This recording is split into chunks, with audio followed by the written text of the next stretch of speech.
Hi, I'm Alicia Mikulisik-Kurtz, and welcome to Real Talk, a place where doctors and other healthcare professionals share stories about their real human experiences working in medicine.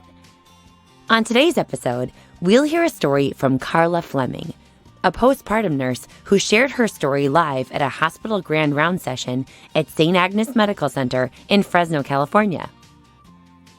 On the TV show Grey's Anatomy, the character Derek Shepherd was known for always starting his surgery cases by saying, "It's a beautiful day to save lives."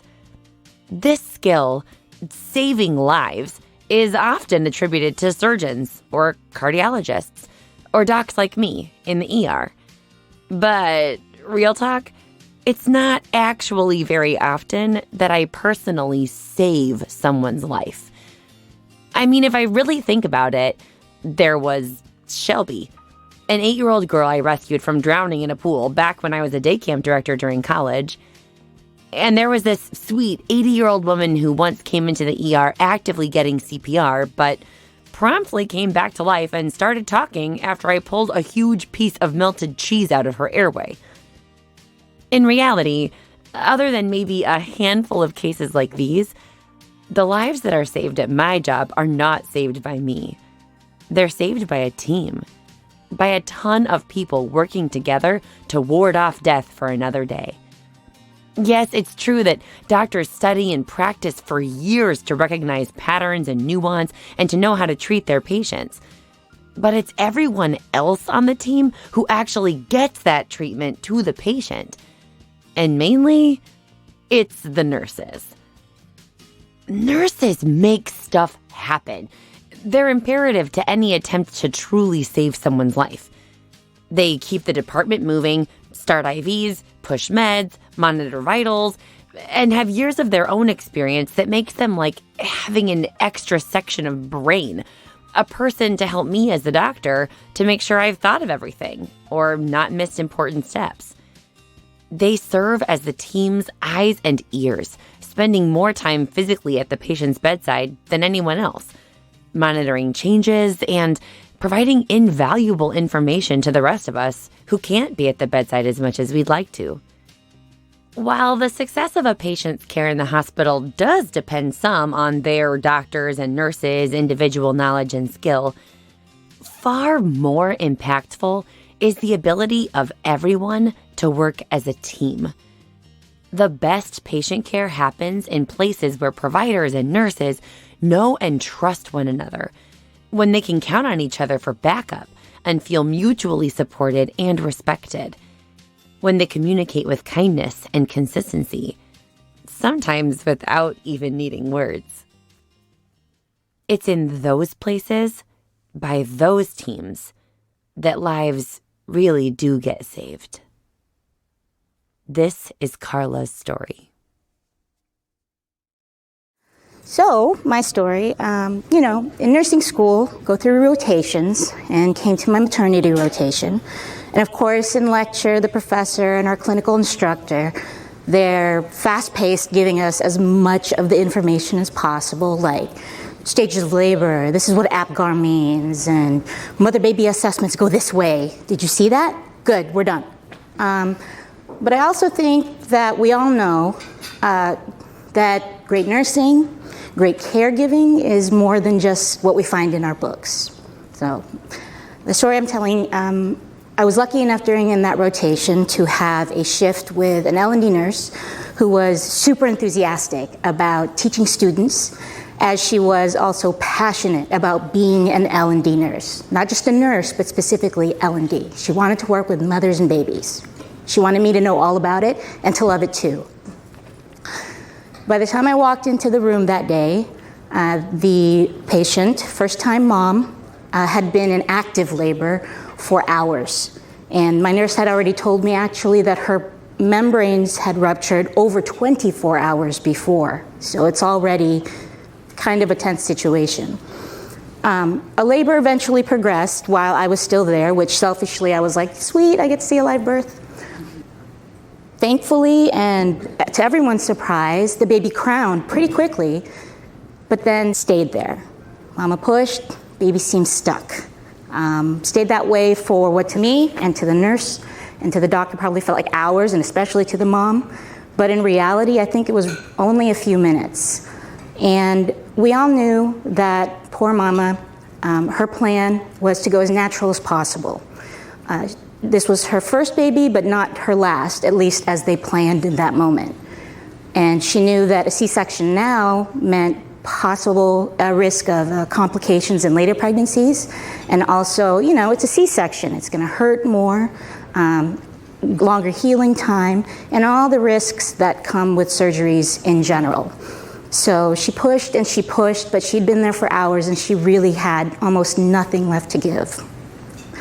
Everyone in the room could feel her anxiety, her helplessness, and we all knew that the stakes were very high.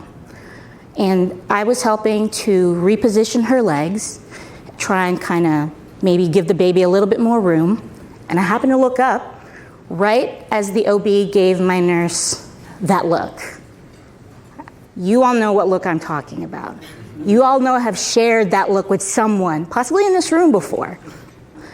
When I turned to my nurse, she very clearly understood the look and gave her own look in return. Nothing was said. Barely any time had passed, but paragraphs of information, concern, and stress were shared between these two professionals. An understanding developed, they created a plan, and it happened in literally the blink of an eye. Somehow, they both agreed that they were close to the nuclear option, but not yet. Mom and Dad totally missed it. If I hadn't looked up right at that moment, I would have missed it. I was kind of proud of myself for not only seeing the look, but understanding it, not gonna lie. So things were continuing to be stressful, but then with a final burst of effort, the baby's head popped out and the body came sliding out shortly. Then the resource nurse came in with the NICU team. Time out. When the heck did my nurse call the NICU team? When did she open the door to let the NICU team in? Were they here the whole time and I just didn't notice? So I noticed the look. I'm sitting here all proud of myself, but I didn't notice her make a phone call. So yeah, clearly my observational skills and my protocol knowledge, baby steps. Anyway, they took the baby, took her to the warmer. Her initial APGAR was low for breathing and color, but with some really vigorous massage, she pinked up and gave a really loud cry, and you could just tell everybody in the room gave a mental, yay, woohoo. Afterwards, it was a lot of emotion, student, I'm just like, what did I see? My nurse and the OB separately debriefed with me. And the OB asked, did you catch that it was kind of getting hairy in there? And I'm like, yeah, I saw you. I saw that look that you guys shared. She explained that she was probably seconds away from calling the emergency C-section. And then later on, my nurse found me and asked me the same thing, and I told her the same thing. It's like, I saw it. You guys were like talking with your eyes. That was amazing. She explained that she really wanted to honor the mom's birth plan, of course, but she knew that a stalled labor was just bad news bears. And at the time, she wanted to let the doctor know baby's status was okay, but declining. So when she made eye contact with the OB, she understood that they were on the same page, and that the doctor was going to give the mom that one last chance, and it worked. So one thing I came away with was we don't always tell our patients everything about everything. Is that good or bad? I don't know, and I don't pretend to know or even believe that there's like an umbrella answer to that question. What I do know is that in that moment, in that labor room, it was a very good thing, because Mom and Dad were already tired and stressed. Telling them, oh, by the way, you've got 30 seconds left before I wheel you to the OR, would have been bad form, but it would have made that miracle impossible. It would have gone from a great birth story to one of those tragic birth stories that everybody hates and tries to avoid. Mom would have tensed up or totally given up. And that's just crushing, especially for a first-time mom. So keeping silent about our plans and the countdown, like, helped the mom, give birth to her beautiful baby the way she wanted. And what I came away with was, like, as medical professionals, healthcare professionals, we have to know what our patients want and have to do what we can when we can to get them to their goals. And sometimes not telling them things is as important or even more important as telling them things. That's part of the art in medicine.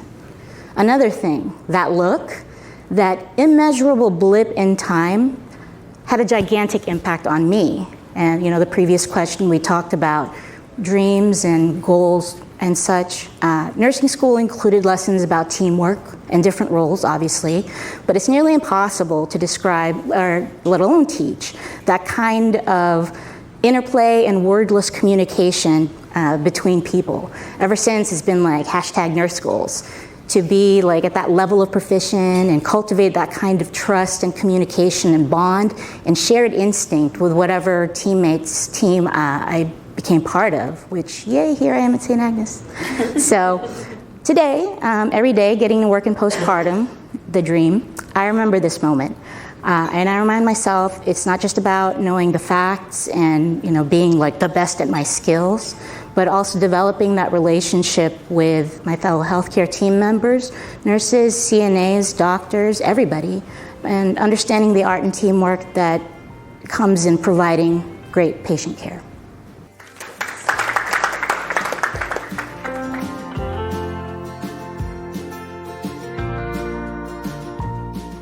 Like Karla, we all have those #goals in our lives. The things we aspire to in our career or our life to help us take that leap from being okay at what we do to being great. And certainly, it's strength in our team, being able to rely on and trust those around us and knowing they trust in us, that allows any team, healthcare or otherwise, to be successful. But it's not something that happens overnight. And it's not something that happens on its own. How intentionally do you develop group instinct with your team, as opposed to just your individual skills? How could you do this better? When was a time that you and somebody else exchanged the look? Another interesting point Karla's story brings up is this idea that telling our patients everything may not always lead to the best outcome. When was a time that you did not tell a patient the whole truth about their care, or that you intentionally held some of the truth back from a family member or a friend? How would it have gone differently if you had been fully transparent earlier on? Big thanks to Karla Fleming for sharing her story with us, to the team at Vituity for their support of this podcast, to Marco Gonzalez, our sound engineer, and to all of you for listening. I'm Alicia, and this is Real Talk.